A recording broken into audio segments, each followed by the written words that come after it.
The next hypothesis, semi-conservative replication. It was proposed by Watson and Crick in 1953. 1953 Watson மற்றும் கிரிக் ஆகியோர் பாதி பலையன காத்தல் முறை இரட்டிப்பாதலை முன்மொழிந்தனர். This mechanism of replication is based on the DNA model. இந்த hypothesis DNA மாதிரி வடிவத்தை அடிப்படையாக கொண்டதாக கருதப்படுகின்றது. They suggested that the two polynucleotide strands of DNA molecules unwind and start separating at one end.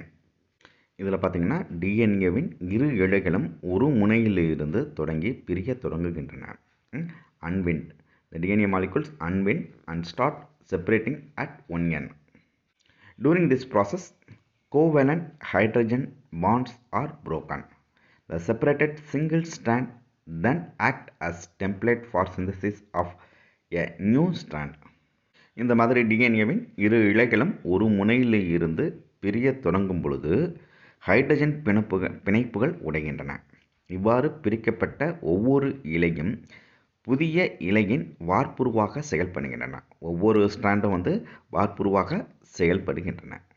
Subsequently, each daughter double helix carries one polynucleotide strand from the parent molecule that act as a template, and the other strand is newly synthesized and complementary to the parent strand. இவ்வாறு பிரிக்கப்பட்ட ஒவ்வொரு இழையும் புதிய இழையின் வார்ப்புருவாக செயல்படுகின்றது. இதன் தொடர்ச்சியாக உருவாகும் இரண்டு இரட்டை திருகு சுழல் இழைகள் ஒவ்வொன்றிலும் புதிதாக உருவாகக்கூடிய அந்த ஸ்டாண்டில் என்ன இருக்குன்னா அந்த ரெண்டு ஸ்டாண்ட்லேயும் வார்ப்புருவாக செயல்பட்ட ஒரு பெற்றோர் பாலிநியூக்ளியோடைட் சங்கிலியும்.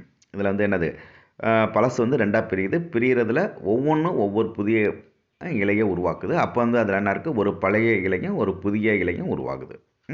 பெற்றோர் பாலிநியூக்ளியோடைட் சங்கிலிகளையும் ஒரு புதிய நிகரத்த பாலிநியூக்ளியோடைட் சங்கிலியும் உள்ளன. இது படம் என்னது ஃபிகர் 5.4 தெளிவாக கொடுத்துருக்காங்க. Okay, thank you.